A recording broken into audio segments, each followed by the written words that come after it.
ತುಂಬ hair fall ಆಗ್ತಿದೆ, ಏನು ಮಾಡಿದರೂ ಏರ್ ಫಾಲ್ ಕಡಿಮೆ ಆಗ್ತಿಲ್ಲ ಅನ್ನೋರಿಗೆ ಇವತ್ತಿನ ವಿಡಿಯೋನ ಎಲ್ಲೂ ಸ್ಕಿಪ್ ಮಾಡದೆ ಕೊನೆವರೆಗೂ ನೋಡಿದರೆ ಮಾತ್ರ ನಿಮಗೆ ಎಲ್ಲ ರೀತಿಯ ಏರ್ ಪ್ರಾಬ್ಲಮ್ಸಿಗೂ ಅಂದರೆ ಏರ್ ಫಾಲ್ ಪ್ರಿವೆಂಟ್ ಮಾಡೋದಕ್ಕೆ ಒಂದು ಸೊಲ್ಯೂಷನ್ ಸಿಗುತ್ತೆ.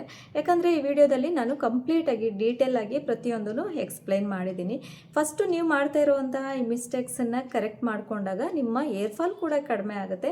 ಅದ್ರ ಜೊತೆಗೆ ನಿಮ್ಮ ಕೂದಲಿನ ಎಲ್ಲ ರೀತಿಯ ಪ್ರಾಬ್ಲಮ್ಸ್ಗೂ ಕೂಡ ಒಂದು ಸೊಲ್ಯೂಷನ್ ಸಿಗುತ್ತೆ. ಯಾಕಂದರೆ ಕೆಲವೊಂದು ಸರಿ ಗೊತ್ತಿದ್ದೇನೋ ಮಾಡುವಂತಹ ಸಣ್ಣ ಪುಟ್ಟ ಮಿಸ್ಟೇಕ್ಸಿಂದನೂ ಕೂಡ ತುಂಬ ಪ್ರಾಬ್ಲಮ್ಸ್ ಆಗುವಂತಹ ಚಾನ್ಸಸ್ ಇರುತ್ತೆ. ಈ ವಿಡಿಯೋದಲ್ಲಿ ಹೇಳಿರುವಂತಹ ಅಷ್ಟನ್ನು ನೀವು ಫಾಲೋ ಮಾಡಿದರೆ ಖಂಡಿತವಾಗ್ಲೂ ನೀವು ಏರ್ ಫಾಲನ್ನು ಪ್ರಿವೆಂಟ್ ಮಾಡ್ಬೋದು. ಮತ್ತೆ ಯಾವತ್ತೂ ನಿಮಗೆ ಏರ್ ಫಾಲ್ ಆಗೋದಕ್ಕೆ ಚಾನ್ಸೇ ಇರೋದಿಲ್ಲ, ಯಾಕಂದರೆ ಕಂಪ್ಲೀಟಾಗಿ ಏರ್ ಫಾಲ್ ಸ್ಟಾಪ್ ಆಗಿರುತ್ತೆ. ಸೊ ಹಾಗಾದರೆ ಯಾವ್ಯಾವೆಲ್ಲ ಮಿಸ್ಟೇಕ್ಸನ್ನು ನಾವು ಮಾಡ್ತಾ ಇದ್ದೀವಿ, ಅದನ್ನು ಅವಾಯ್ಡ್ ಮಾಡೋದು ಹೇಗೆ, ಸರಿ ಮಾಡ್ಕೊಳ್ಳೋದು ಹೇಗೆ ಅನ್ನೋದನ್ನು ನೋಡೋಣ. Mistake number 1, over washing. Daily ನಾವು ಶಾಂಪೂನ ಯೂಸ್ ಮಾಡಿಕೊಂಡು ಏರ್ ವಾಶನ್ನು ಮಾಡೋದು. ಇದರಿಂದ ಸ್ಕ್ಯಾಲ್ಪ್ ಡ್ರೈ ಆಗುತ್ತೆ, ಕೂದಲು ಡ್ರೈ ಆಗುತ್ತೆ, ಕೂದಲಲ್ಲಿರುವಂಥ ಮಾಯ್ಶ್ಚರ್ ಕಳ್ಕೊಳ್ಳುತ್ತೆ. ಸೊ ಇದರಿಂದ ಕೂದಲು ಕಂಪ್ಲೀಟಾಗಿ ಡ್ರೈ ಆಗುವಂಥ ಚಾನ್ಸಸ್ ಇರುತ್ತೆ. ಅಂದರೂ ನೀವು ಡೈಲಿ ಏರ್ ವಾಶನ್ನು ಮಾಡಲೇಬೇಕು ಅಂತಂತಿದ್ರೆ ಡೈಲಿ ಕೂದಲಿಗೆ ಎಣ್ಣೆನ ಅಪ್ಲೈ ಮಾಡಿ ಅರ್ಧ ಗಂಟೆ ಬಿಟ್ಟು ಉಗುರು ಬೆಚ್ಚಗಿರುವಂಥ ನೀರಿಂದ ಏರ್ ವಾಶನ್ನು ಮಾಡಬೇಕಾಗತ್ತೆ. ವಿತೌಟ್ ಆಯಿಲ್ ಯಾವುದೇ ಕಾರಣಕ್ಕೂ ಏರ್ ವಾಶನ್ನು ಮಾಡಬಾರ್ದು.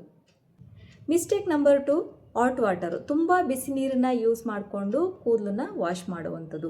ಇದರಿಂದ ಕೂದಲಲ್ಲಿರುವಂಥ ಮಾಯ್ಶ್ಚರ್ ಕಡಿಮೆ ಆಗುತ್ತೆ, ಕೂದಲು ಡ್ರೈ ಆಗುತ್ತೆ, ಡ್ಯಾಮೇಜ್ ಆಗುತ್ತೆ, ಸ್ಪ್ಲಿಟ್ ಎಂಡ್ಸ್ ಆಗುತ್ತೆ, ಹಾಗೆ ಕೂದಲು ಕಟ್ ಆಗುವಂಥ ಚಾನ್ಸಸ್ ಕೂಡ ಜಾಸ್ತಿ ಇರುತ್ತೆ. ಸೊ ಹಾಗಾಗಿ ಆದಷ್ಟು ಉಗುರು ಬೆಚ್ಚಗಿರುವಂಥ ನೀರನ್ನು ಯೂಸ್ ಮಾಡಿಕೊಂಡು ಏರ್ ವಾಶನ್ನು ಮಾಡೋದ್ರಿಂದ ಕೂದಲು ಉದುರುವಂಥ ಪ್ರಾಬ್ಲಮ್ಸನ್ನು ನಾವು ಕಡಿಮೆ ಮಾಡ್ಬೋದು. ಮಿಸ್ಟೇಕ್ ನಂಬರ್ 3, ತಲೆಯಲ್ಲಿ ಡ್ಯಾಂಡ್ರಫ್ ಇದ್ದಾಗ ಆಯಿಲನ್ನು ಅಪ್ಲೈ ಮಾಡಿ ಇಡೀ ರಾತ್ರಿ ಹಾಗೆ ಬಿಡುವಂಥದ್ದು. ಈ ರೀತಿ ಮಾಡೋದ್ರಿಂದ ಡ್ಯಾಂಡ್ರಫ್ ಇನ್ನೂ ಜಾಸ್ತಿ ಆಗುತ್ತೆ, ಸ್ಕ್ಯಾಲ್ಪ್ ಇನ್ಫೆಕ್ಷನ್ ಆಗುತ್ತೆ, ಕೂದಲು ಉದುರುವಂಥ ಸಮಸ್ಯೆಗಳು ಜಾಸ್ತಿ ಆಗುತ್ತೆ. ಇನ್ನು ಆಯಿಲನ್ನು ಅಪ್ಲೈ ಮಾಡ್ತಾರೆ, 2 ರಿಂದ 3 ದಿನ ಹಾಗೆ ಬಿಟ್ಟು ನೆಕ್ಸ್ಟ್ 3 ದಿನ ಆದಮೇಲೆ ಏರ್ ವಾಶನ್ನು ಮಾಡ್ತಾರೆ. ಸೊ ಇದರಿಂದನೂ ಕೂಡ ಕೂದಲು ಉದುರುವಂಥ ಚಾನ್ಸಸ್ಸು ತುಂಬಾ ಜಾಸ್ತಿ ಇರುತ್ತೆ. ಯಾವುದೇ ಕಾರಣಕ್ಕೂ ಡ್ಯಾಂಡ್ರಫ್ ಇದ್ದಾಗ ಆಯಿಲನ್ನು ಅಪ್ಲೈ ಮಾಡಬೇಡಿ. ಆಯಿಲ್ ಅಪ್ಲೈ ಮಾಡೋದ್ರಿಂದನೂ ಕೂಡ ಏರ್ ಫಾಲ್ ಆಗುವಂಥ ಚಾನ್ಸಸ್ ಇರುತ್ತೆ. ಸೊ ಡ್ಯಾಂಡ್ರಫ್ ಇದ್ದಾಗ ಯಾವ ರೀತಿ ಏರ್ ಕೇರ್ ಮಾಡಬೇಕು ಅನ್ನೋದನ್ನು ನಾನು ಸೆಪ್ರೇಟ್ ವಿಡಿಯೋ ಮಾಡಿ ಅಪ್ಲೋಡ್ ಮಾಡ್ತೀನಿ. Mistake number 4, air conditioner. ತಪ್ಪಾದ ರೀತಿಯಲ್ಲಿ ಏರ್ ಕಂಡೀಷ್ನರ್ನ ಅಪ್ಲೈ ಮಾಡೋದ್ರಿಂದನೂ ಕೂಡ ತುಂಬಾ ಏರ್ ಫಾಲ್ ಆಗುತ್ತೆ. ಯಾವಾಗಲೂ ಕಂಡೀಷ್ನರ್ನ ಬರೀ ಕೂದಲಿಗೆ ಅಂದರೆ ಕೂದಲ ತುದಿಗೆ ಇಲ್ಲಿಂದ ಇಷ್ಟಕ್ಕೆ ಮಾತ್ರ ನೀವು ಅಪ್ಲೈ ಮಾಡಬೇಕಾಗುತ್ತೆ. ಯಾವುದೇ ಕಾರಣಕ್ಕೂ ಸ್ಕ್ಯಾಲ್ಪ್ಗಾಗಲಿ ಅಥವಾ ಪೂರ್ತಿ ತಲೆಗೆ ಆಗಲಿ ಯಾವುದೇ ಕಾರಣಕ್ಕೂ ಏರ್ ಕಂಡೀಷ್ನರ್ನ ಅಪ್ಲೈ ಮಾಡಬಾರ್ದು. ಇದರಿಂದ ತುಂಬಾ ಏರ್ ಫಾಲ್ ಆಗುವಂತಹ ಚಾನ್ಸಸ್ ಇರುತ್ತೆ. ಪೂರ್ತಿ ತಲೆಗೆ ಹಚ್ಚಿದಾಗ ನೀವು ಎಕ್ಸ್ಪೀರಿಯನ್ಸ್ ಮಾಡಿರ್ಬೋದು. ಏರ್ ವಾಶ್ ಮಾಡಿ ಆದಮೇಲೆ ಹಿಂಗಂದರೆ ಸಿಕ್ಕಾಬಟ್ಟೆ ಕೂದಲು ಉದುರುತ್ತಾ ಇರುತ್ತೆ, ಬುಡದಿಂದನೇ ಕೂದಲು ಕಿತ್ತು ಬರುತ್ತೆ. ಸೊ ದಯವಿಟ್ಟು ಈ ತಪ್ಪನ್ನು, ಈ ಮಿಸ್ಟೇಕ್ಸನ್ನು ಆದಷ್ಟು ಅವಾಯ್ಡ್ ಮಾಡಿ. ಕಂಡೀಷ್ನರ್ ಅಪ್ಲೈ ಮಾಡ್ತೀರಾ, ಸೊ ಇಲ್ಲಿಂದ ಇಲ್ಲಿ ತನಕ ಅಪ್ಲೈ ಮಾಡಿ. ಇದರಿಂದ ಕೂದಲು ಉದುರೋದನ್ನು ನಾವು ಪ್ರಿವೆಂಟ್ ಮಾಡ್ಬೋದು.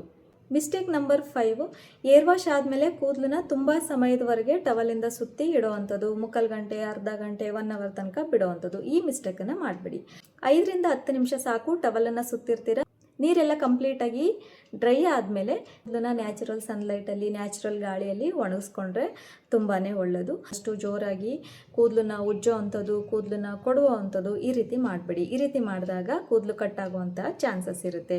ಆದಷ್ಟು ಸಾಫ್ಟ್ ಕಾಟನ್ ಟವಲ್ಗಳನ್ನ ಬಳಸಿ, ಮೈಕ್ರೋಫೈಬರ್ ಟವಲ್ಗಳನ್ನು ಬಳಸಿ. ಇದರಿಂದ ಕೂದಲು ಕಟ್ಟಾಗುವಂಥದ್ದು, ಸ್ಪ್ಲಿಟ್ ಎಂಡ್ಸ್ ಆಗುವಂಥದ್ದನ್ನು ಪ್ರಿವೆಂಟ್ ಮಾಡ್ಬೋದು. ಮಿಸ್ಟೇಕ್ ನಂಬರ್ 6, ಕೂದಲು ತೇವ ಇದ್ದಾಗ ಆಯಿಲನ್ನು ಅಪ್ಲೈ ಮಾಡಿದಾಗ ಇಮಿಡಿಯೇಟಾಗಿ ಯಾವುದೇ ಕಾರಣಕ್ಕೂ ಕೂದಲನ್ನು ಬಾಚಬೇಡಿ. ಇದರಿಂದ ಕೂದಲು ಕಟ್ಟಾಗುವಂಥ ಚಾನ್ಸಸ್ ಇರುತ್ತೆ, ಕೂದಲು ಬುಡದಿಂದನೇ ಕಿತ್ತು ಬರುವಂತಹ ಚಾನ್ಸಸ್ ಇರುತ್ತೆ. ಆದಷ್ಟು ಕೂದಲನ್ನು ಬಾಚಿ ಸಿಕ್ಬಿಡಿಸಿ ಆದಮೇಲೆ ಆಯಿಲನ್ನು ಅಪ್ಲೈ ಮಾಡಿ, ಏರ್ ಡ್ರೈ ಆದಮೇಲೆ ಕೂದಲನ್ನು ಬಾಚುವಂಥ ಅಭ್ಯಾಸಗಳನ್ನು ಮಾಡ್ಕೊಳ್ಳಿ. ಇದರಿಂದ ಆದಷ್ಟು ಏರ್ ಫಾಲನ್ನು ಪ್ರಿವೆಂಟ್ ಮಾಡ್ಬೋದು. ಮಿಸ್ಟೇಕ್ ನಂಬರ್ 7, ಟೈಟ್ ಪೋನಿಟೇಲ್ಗಳನ್ನ ಹಾಕೋದು, ಟೈಟ್ ಏರ್ ಬನ್ಗಳನ್ನ ಸುತ್ತಿ ಕಟ್ಟಿ ಹಾಕುವಂಥದ್ದು. ಇದರಿಂದನೂ ಕೂಡ ಏರ್ ಫಾಲ್ ಆಗುತ್ತೆ. ಇದರಿಂದನೂ ಕೂಡ ತುಂಬಾ ಏರ್ ಫಾಲ್ ಆಗುತ್ತೆ. ಅಪರೂಪಕ್ಕೆ ಯಾವತ್ತೋ ಒಂದಿನ ಈ ರೀತಿ ಕಟ್ಟೋದ್ರಿಂದ ಏನೂ ತೊಂದರೆ ಆಗೋದಿಲ್ಲ. ಬಟ್ ರೆಗ್ಯುಲರಾಗಿ ಇದೇ ಅಭ್ಯಾಸಗಳು ಮಾಡಿಕೊಂಡಾಗ ತುಂಬಾ ಏರ್ ಫಾಲ್ ಆಗುತ್ತೆ. ಅದರಲ್ಲೂ ಫ್ರಂಟಲ್ಲಿ ತುಂಬಾ ಏರ್ ಫಾಲ್ ಆಗುವಂಥ ಚಾನ್ಸಸ್ ಇರುತ್ತೆ. ಸೊ ಆದಷ್ಟು ಇದನ್ನು ಅವಾಯ್ಡ್ ಮಾಡಿ. ನೆಕ್ಸ್ಟ್ ಮಿಸ್ಟೇಕ್, ಫ್ಯಾನ್ಸಿ ಶಾಂಪುಗಳನ್ನು ಬಳಸುವಂಥದ್ದು. ಯಾರೋ ಇನ್ಫ್ಲೂಯೆನ್ಸರ್ ಹೇಳಿದ್ರು, ಎಲ್ಲೋ ಅಡ್ವರ್ಟೈಸ್ಮೆಂಟ್ ನೋಡಿದ್ವಿ, ಈ ಏರ್ ಆಯಿಲನ್ನು ಅಥವಾ ಈ ಶಾಂಪೂನ ಬಳಸೋದ್ರಿಂದ ಕೂದಲು ತುಂಬ ತಿಕ್ಕಾಗುತ್ತೆ, ಚೆನ್ನಾಗಿ ಗ್ರೋ ಆಗುತ್ತೆ, ಶೈನಿಂಗ್ ಬರುತ್ತೆ ಅಂತೇಳಿ ನೋಡಿ ಇನ್ಫ್ಲುಯೆನ್ಸ್ ಆಗಿ ನಾವು ಅದನ್ನು ಯೂಸ್ ಮಾಡುವಂಥದ್ದು. ಈ ಮಿಸ್ಟೇಕ್ಸನ್ನು ದಯವಿಟ್ಟು ಮಾಡಬೇಡಿ. ಯೂಸ್ ಮಾಡಲೇಬೇಡಿ ಅಂತ ನಾನು ಹೇಳೋದಿಲ್ಲ, ಬಟ್ ಯೂಸ್ ಮಾಡೋದಕ್ಕಿಂತ ಮುಂಚೆ ಅದರಲ್ಲಿ ಎಷ್ಟು ಕೆಮಿಕಲ್ಸ್ ಇದೆ, ಎಷ್ಟು ನ್ಯಾಚುರಲ್ ನ್ಯಾಚುರಲ್ ಇಂಗ್ರೀಡಿಯೆಂಟ್ಸ್ ಇದೆ ಅನ್ನೋದನ್ನು ತಿಳ್ಕೊಂಡು ನೋಡಿ ಯೂಸ್ ಮಾಡಿ ಅಂತ ಹೇಳ್ತೀನಿ. ಸೊ ಇವಾಗೇನು 100% ನ್ಯಾಚುರಲ್ ಇಂಗ್ರೀಡಿಯೆಂಟ್ಸ್ ಇರೋವಂಥದ್ದು ಯಾವುದೂ ಇಲ್ಲ, ಪ್ರತಿಯೊಂದರಲ್ಲೂ ಕೆಮಿಕಲ್ ಮಿಕ್ಸ್ ಆಗಿರುತ್ತೆ. ಸೊ ಕೆಮಿಕಲ್ ಕಾನ್ಸಂಟ್ರೇಷನ್ ಕಡಿಮೆ ಇರುವಂತಹ ಶಾಂಪುಗಳಿರ್ಬೋದು ಅಥವಾ ಆಯಿಲ್ಗಳು, ಹರ್ಬಲ್ ಶಾಂಪುಗಳು, ಹರ್ಬಲ್ ಆಯಿಲ್ಗಳನ್ನು ಯೂಸ್ ಮಾಡಿ ಅಂತ ಹೇಳ್ತೀನಿ. ಸೊ ಆದಷ್ಟು ಕೆಮಿಕಲ್ಸನ್ನು ಅವಾಯ್ಡ್ ಮಾಡಿ ಅಂತ ಹೇಳ್ತೀನಿ.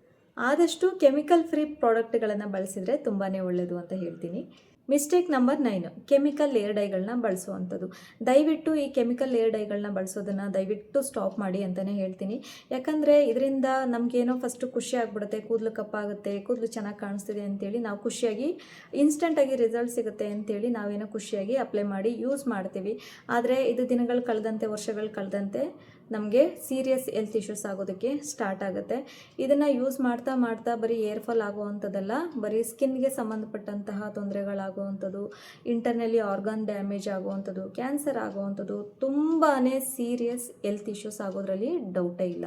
ದಯವಿಟ್ಟು ಕೆಮಿಕಲ್ ಏರ್ ಡೈಗಳನ್ನ ಇವತ್ತೇ ಸ್ಟಾಪ್ ಮಾಡಿ. ನೀವು ಬಳಸಲೇಬೇಕು ಅಂತಂತಿದ್ರೆ ನ್ಯಾಚುರಲ್ಗೆ ಸಿಗುವಂತಹ ಏರ್ ಡೈಗಳಿದೆ, ಮೆಹಂದಿ ಇದೆ, ಇಂಡಿಗೋ ಇದೆ. ಇದೆಲ್ಲ ನ್ಯಾಚುರಲ್ ಆಗಿ ಸೊಪ್ಪುಗಳಿಂದ ಸಿಗುವಂಥದ್ದು, ಗಿಡದ ಸೊಪ್ಪುಗಳಿಂದ ಸಿಗುವಂಥದ್ದು. ದಯವಿಟ್ಟು ಈ ಥರ ಬಳಸಿ, ಇದರಿಂದ ಯಾವುದೇ ರೀತಿ ಸೈಡ್ ಎಫೆಕ್ಟ್ಸ್ ಆಗೋದಿಲ್ಲ. ಆದಷ್ಟು ಅಲ್ಲ, ಕಂಪ್ಲೀಟಾಗಿ ಕೆಮಿಕಲ್ ಏರ್ ಡೈಗಳನ್ನ ದಯವಿಟ್ಟು ಸ್ಟಾಪ್ ಮಾಡಿ. Mistake number 10, air dryer, air curler, air straightener ಆದಷ್ಟು ಬಳಸೋದನ್ನು ಅವಾಯ್ಡ್ ಮಾಡಿ. ಅವಶ್ಯಕತೆ ಇದ್ದಾಗ ಮಾತ್ರ ಯೂಸ್ ಮಾಡಿ, ರೆಗ್ಯುಲರ್ ಆಗಿ ಯಾವುದೇ ಕಾರಣಕ್ಕೂ ಬಳಸಬೇಡಿ. ಇದರಿಂದ ಕೂದಲು ತುಂಬಾ ಡ್ರೈ ಆಗುವಂಥದ್ದು, ಕೂದಲು ಕಟ್ ಆಗುವಂಥದ್ದು, ಸ್ಪ್ಲಿಟ್ ಎಂಡ್ಸ್ ಆಗುವಂಥದ್ದು, ತುಂಬಾ ತೊಂದರೆಗಳಾಗುತ್ತೆ. ಅವಶ್ಯಕತೆ ಇದ್ದಾಗಷ್ಟೇ ಅಪರೂಪಕ್ಕೆ ಯೂಸ್ ಮಾಡೋದ್ರಿಂದ ತಪ್ಪೇನೂ ಇಲ್ಲ. ಸೊ ಪ್ರತಿದಿನ ಯೂಸ್ ಮಾಡೋದನ್ನು ಆದಷ್ಟು ಅವಾಯ್ಡ್ ಮಾಡಿ. Nutritional deficiency and vitamin deficiency. ಸರಿಯಾದ ರೀತಿಯಲ್ಲಿ ನಮ್ಮ ದೇಹಕ್ಕೆ ನ್ಯೂಟ್ರಿಷನ್ ಸಿಗದೇ ಇದ್ದಾಗ ನಮ್ಮ ಕೂದಲು ಉದುರುವಂಥದ್ದು, ಹಾಗೆ ಕೂದಲು ಬಿಳಿ ಆಗುವಂತಹ ಚಾನ್ಸಸ್ ತುಂಬಾ ಇರುತ್ತೆ. ಊಟದಲ್ಲಿ ರೆಗ್ಯುಲರ್ ಆಗಿ ಸೊಪ್ಪು, ತರಕಾರಿ, ಕಾಳು, ಬೇಳೆಕಾಳುಗಳು, ಮೊಳಕೆ ಕಾಳುಗಳು ಮತ್ತು ಹಣ್ಣುಗಳು ಇದನ್ನೆಲ್ಲ ಜಾಸ್ತಿ ತಗೊಳ್ಳುವಂಥದ್ದು, ಮೊಟ್ಟೆಗಳು, ಇದನ್ನೆಲ್ಲ. ನಾನ್ ವೆಜ್ ತಿಂತೀರಾ ಅಂತಂದರೆ ಚಿಕನ್, ಮಟನ್, ಫಿಶ್ ಇದನ್ನೆಲ್ಲದನ್ನು ರೆಗ್ಯುಲರ್ ಆಗಿ ನೀವು ತಿನ್ನಬೇಕಾಗುತ್ತೆ. ನಿಮ್ಮ ಊಟ ಯಾವಾಗಲೂ ಬ್ಯಾಲೆನ್ಸ್ಡ್ ಆಗಿರಬೇಕು. ಇದನ್ನೆಲ್ಲ ತಗೊಂಡಾಗ ನಮ್ಮ ದೇಹಕ್ಕೆ ಏನೇನೆಲ್ಲ ನ್ಯೂಟ್ರಿಷನ್ಸ್ ಬೇಕೋ ಅದೆಲ್ಲ ಸಿಗುತ್ತೆ. ದೇಹಕ್ಕೆ ಸಿಕ್ಕಾಗ ದೇಹದ ಎಲ್ಲ ಭಾಗಗಳಿಗೂ ಅದು ಸಪ್ಲೈ ಆಗುತ್ತೆ. ಇನ್ನು vitamin deficiency, vitamin D, vitamin B12, iron ಈ 3 ಕಡಿಮೆ ಇದ್ರೂ ಕೂಡ ನಮಗೆ ಏರ್ ಫಾಲ್ ಆಗುವಂಥದ್ದು, ಏರ್ ಗ್ರೇ ಏರ್ ಆಗುವಂಥದ್ದು, ವೈಟ್ ಏರ್ ಆಗುವಂಥದ್ದು, ಈ ರೀತಿ ಎಲ್ಲ ಪ್ರಾಬ್ಲಮ್ಸ್ ಇರುತ್ತೆ. ಸೊ ಫಸ್ಟ್ ಇದನ್ನೆಲ್ಲ ಒಳ್ಳೆ ಡಾಕ್ಟರ್ ಹತ್ರ ಕನ್ಸಲ್ಟ್ ಮಾಡಿ ಇದಕ್ಕೆ ಟ್ರೀಟ್ಮೆಂಟ್ ತೊಗೊಂಡು ಇದನ್ನು ಸರಿ ಮಾಡಿಕೊಂಡ್ರೆ ಈ ಎಲ್ಲ ಪ್ರಾಬ್ಲಮ್ಸು ಸಾಲ್ವ್ ಆಗುತ್ತೆ. ಇನ್ನು ಗಟ್ ಹೆಲ್ತ್ ಇಶ್ಯೂಸ್ ಇದ್ದರೆ, ಹೊಟ್ಟೆ ಸಮಸ್ಯೆ ಇದ್ದರೆ, ತಿಂದಂಥ ಆಹಾರ ಸರಿಯಾಗಿ ಜೀರ್ಣ ಆಗದೇ ಇದ್ದಾಗ, ನಮ್ಮ ಬಾಡಿಗೆ ಸಿಗಬೇಕಾಗಿರುವಂತಹ ನ್ಯೂಟ್ರಿಷನ್ ಸಿಗದೇ ಇದ್ದಾಗ, ಹೊಟ್ಟೆಯಲ್ಲಿ ಜಂತು ಹುಳಗಳಿದ್ದಾಗ ಕೂದಲು ಉದುರುವಂತಹ ಚಾನ್ಸಸ್ ಇರುತ್ತೆ. ಇದರಿಂದ ಕೂದಲು ಮಾತ್ರ ಅಲ್ಲ, ಸ್ಕಿನ್ಗೂ ಕೂಡ ಪ್ರಾಬ್ಲಮ್ ಆಗುತ್ತೆ. ಇನ್ನು ಥೈರಾಯ್ಡ್ ಪ್ರಾಬ್ಲಮ್ ಇದ್ದರೆ, ಹಾರ್ಮೋನಲ್ ಇಂಬ್ಯಾಲೆನ್ಸ್ ಇದ್ದರೆ, ಸ್ಟ್ರೆಸ್ ಜಾಸ್ತಿ ಇದ್ದರೆ, ಸರಿಯಾಗಿ ನಿದ್ರೆ ಮಾಡದೇ ಇದ್ದಾಗ, ಯಾವುದಾದ್ರೂ ಲಾಂಗ್ ಟೈಮಲ್ಲಿ ನೀವು ಮೆಡಿಕೇಶನ್ಸ್ ಏನಾದರೂ ತೊಗೊಳ್ತಾ ಇದ್ದರೆ, ಸೊ ಇದರಿಂದನೂ ಕೂಡ ಏರ್ ಫಾಲ್ ಆಗುವಂಥ ಚಾನ್ಸಸ್ ತುಂಬಾ ಇರುತ್ತೆ. ಪ್ರಾಪರ್ ಹೈಡ್ರೇಷನ್ ಕೂಡ ತುಂಬಾ ಮುಖ್ಯ ಆಗುತ್ತೆ. ನೀರನ್ನು ಚೆನ್ನಾಗಿ ಕುಡಿಬೇಕು, ಬಾಡಿನ ಹೈಡ್ರೇಟ್ ಆಗಿ ಇಟ್ಕೋಬೇಕಾಗುತ್ತೆ. ಇದರಿಂದ ತುಂಬಾ ಸ್ಕಿನ್ಗೆ, ಏರ್ಗೆ ತುಂಬಾ ಹೆಲ್ಪ್ ಆಗುತ್ತೆ. ನೆಕ್ಸ್ಟ್ ನೀವು ಮೇಯ್ನಾಗಿ ಸ್ಕ್ಯಾಲ್ಪ್ ಇನ್ಫೆಕ್ಷನ್ ಏನಾದರೂ ಇದೆಯಾ ಅನ್ನೋದನ್ನು ಚೆಕ್ ಮಾಡ್ಕೊಳ್ಳಿ.